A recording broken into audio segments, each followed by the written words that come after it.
there was a question earlier about how many developers are there in the world. So it's this question and other questions like this I'm here to answer. Unlike many of you, we don't build developer communities, we measure developer communities. And we have lots of data on developer communities. I'm going to share quite a lot of that. So firstly, /data, we measure the entire developer population. I'll tell you how in a bit. So we measure how many developers there are, what profiles they have, segments and so on. We measure what tools they use, why they adopt these tools and why not, how they respond to marketing activities from hackathons to marketing support, and where they're going next. And I'm going to share quite a bit of that. The way we do that is we run 2 global surveys a year. We've been doing that for quite a while, a few years now. We've run 18 surveys globally. And we onboard about 40,000 developers annually to these surveys. And we measure developers from across the spectrum, from mobile to machine learning. Recently, we started looking at things like app extensions for third-party ecosystems like CRM and ERP and voice platforms and so on. And I have lots of data points on all of these. And very proud of our customers as well, 9 customers in top 20 global brands. And so firstly, the question asked by the Google guy earlier today, how many developers and how big the developer population is. We look at a range of sources. So this is kind of first starting with a methodology. So we talk about just over, or just under, 19 million developers as of the beginning of 2019. It's of course slightly bigger now. And we look at several sources. So one is areas of developer activity like Stack Overflow accounts and GitHub accounts and NPM accounts, and areas of, or sources for labor statistics such as US labor statistics and EU statistics. And on top of that, we overlay our own data. So by looking at all the 5 different areas of sources, we come up to an average, and we build on that. So we have seen, of course, the developer population grow, nothing big there, or nothing new. But it's been growing about 20% annually, and it will continue to grow, slowing down a bit. We forecast the growth to go to about, 45 million in 2030, so about twice the size. And this includes all sorts of developers, pro and hobbies, and machine learning and AR, VR, and web and mobile, and I'll talk more about this. But this is the kind of top-level picture. Now, where are developers active in? Of course, you cannot talk about a web developer or a mobile developer. They actually do all of these things at the same time. Based on our data, we see that on average, they are active in 2.7 of these domains. So out of 10 domains, they're active in 2.7 of these domains. What's interesting here is, of course, web apps has been around for a long time, cloud development, desktop has been around for a long time, but desktop is growing the slowest. What's growing the fastest is, as you'd expect, machine learning. And there's ML and AI has more than twice the number of developers than AR, VR. And to me, it's interesting because they've both been hyped for roughly the same amount of time. But AR, VR hasn't seen the commercial traction in terms of end-user devices that are cheap enough to generate the developer traction that you'd expect. So ML has been growing much faster, and we'll see later in the breakdown of how many pros versus hobbyists there are, which is also another interesting way to see things. And also, I'll talk about games in a bit. Now, in terms of languages, languages are important because you need to know what language to support for your toolkit or what language binding to create and so on. JavaScript has been there at the top, just under 12 million developers total. The next 2 languages, Java and Python, are interesting because they've all been driven by technology paradigms. So Java's been driven by Android, not so much the backend development because that has been superseded by the technologies. And Python has been driven by machine learning. And then visual development tools, which is kind of akin to low-code. The low-code paradigm has been there for a long time, roughly at that position. Again, you see 2.7 languages spoken in average at the same time. That number has been decreasing. Interestingly, we see some more stability. And JavaScript is at the top, and I'll tell you a bit more about where it's trending. So this is the ranking. So forget like absolute numbers, but this is the ranking of languages. You will have seen other rankings from like Chobi or RedMonk or Stack Overflow or GitHub Octoverse, I think they call it. The difference here is that we're not just looking at web searches or GitHub accounts and so on and so forth, or mentions, but we're looking at the actual use, stated use of developers of these languages over time. So it's, in my mind, the most reliable metric on actual language use. So JavaScript has been there for a while, for 2.5 years. This is the breadth of the data point. Everything else is more or less stable in terms of ranking. Do we have a laser pointer here? Yeah. So what's interesting is Kotlin has been increasing very fast, which is also now Android's, it's a first-class citizen for Android. So it has a similar kind of relationship to Java as Swift has to Objective-C.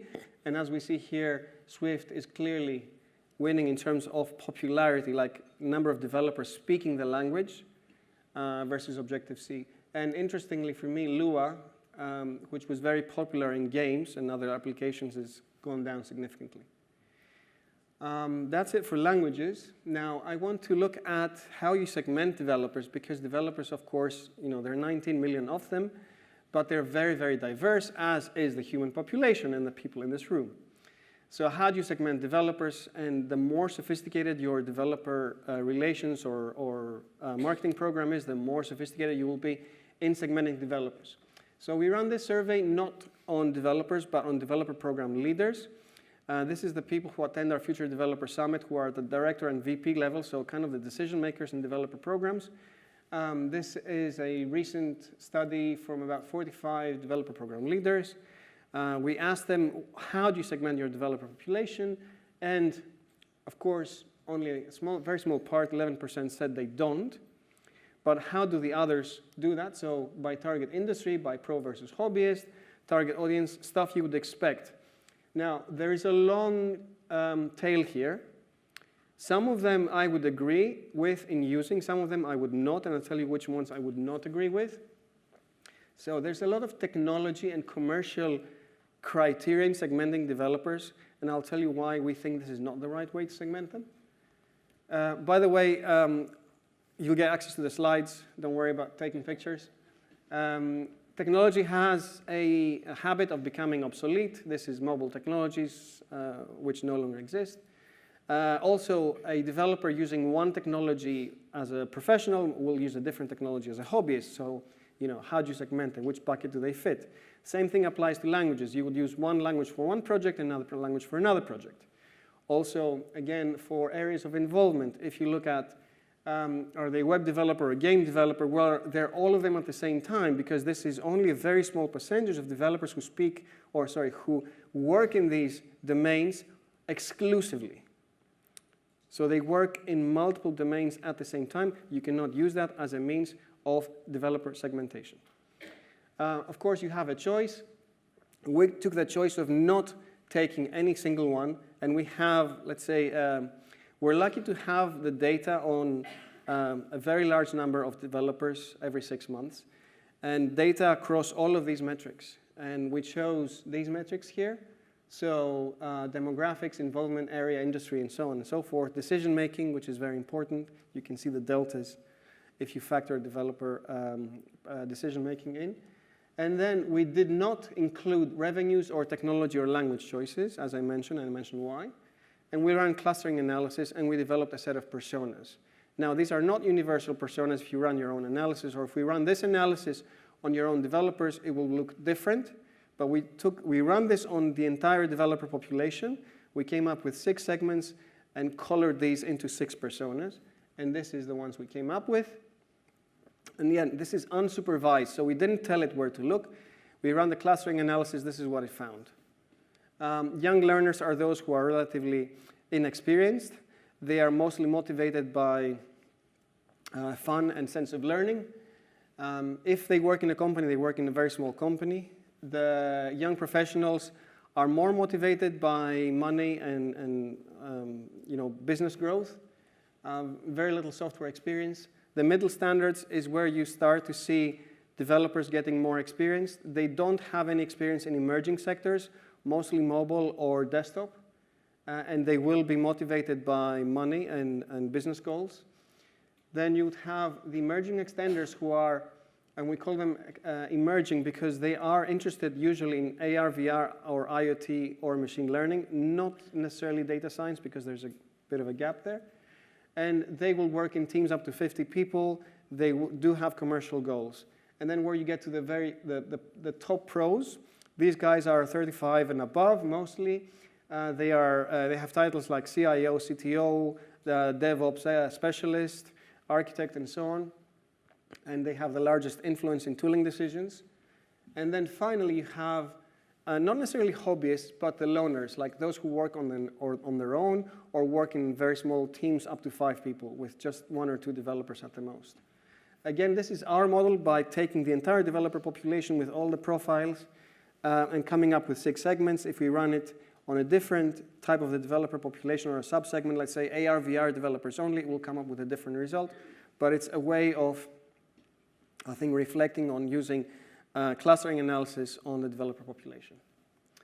Now, a trend, an insight into trends, and there's tons of stuff I could speak about here, but I chose some trends regarding cloud, which is probably one of the most interesting areas. Now, we'll look into cloud, but this is firstly the broad picture. So this looks at all the 10 development areas that we track. The first column reflects, I think, almost exactly, but not exactly, the population sizing that we showed before. But then the interesting thing is if you break down into professionals versus hobbies. So you see a few things here.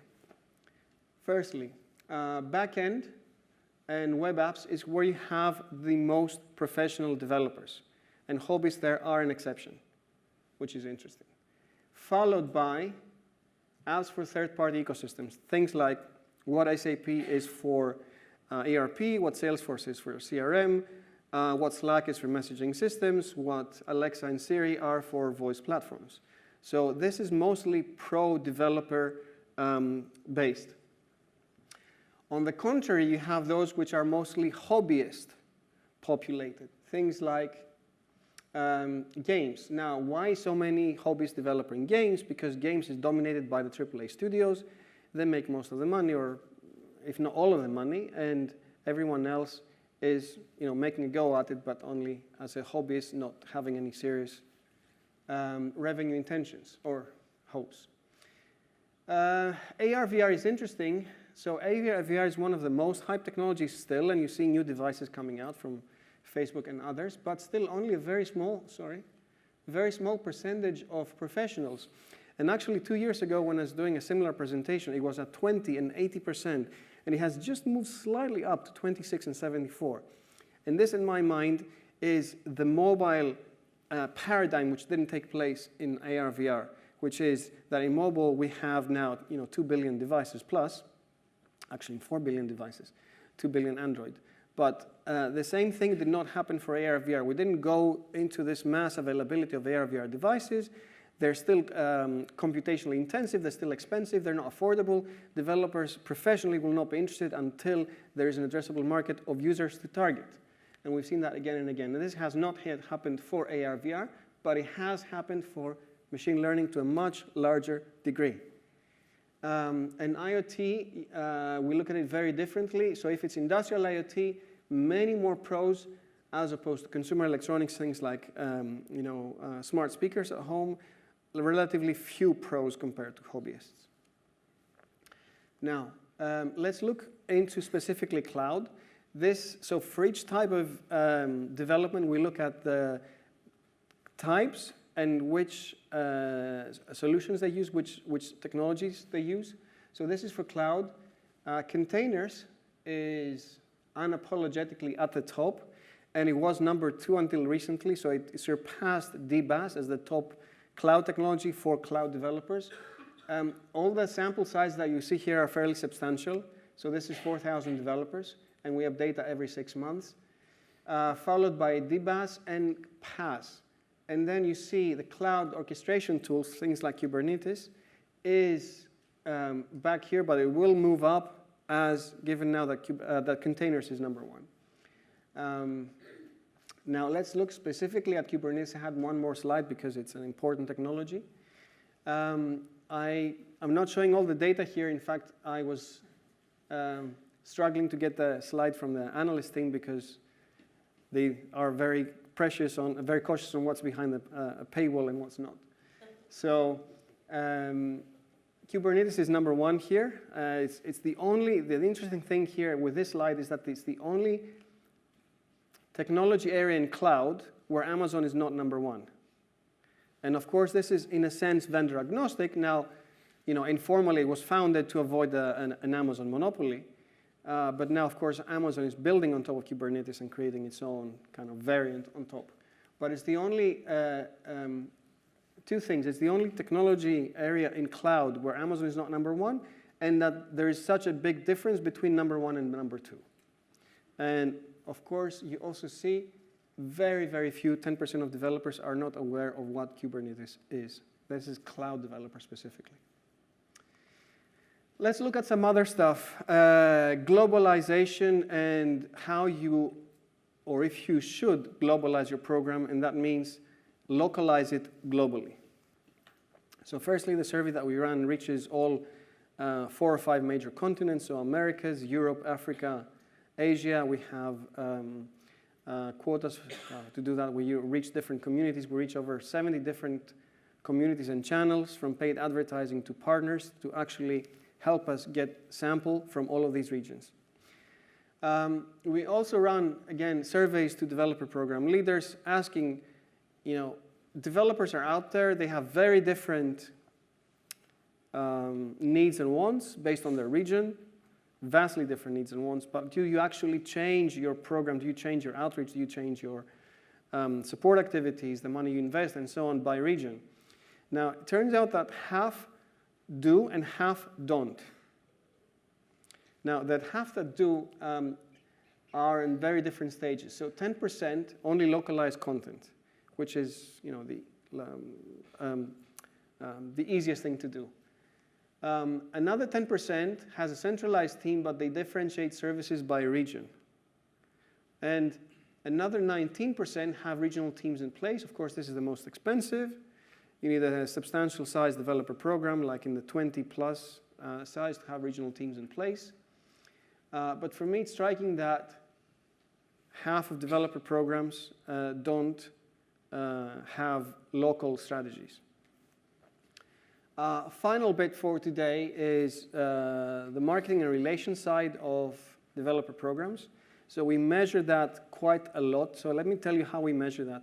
We measure 20 different attributes, from documentation and sample code to marketing support, online events, video streaming, tutorials, meetups, events, online documentation, Twitter, and so on. So we measure all these activities. And what we measure is, we ask developers, what's important to you? For the programs or technology brands that you use, how well are they doing in what's important to you? And how satisfied are you?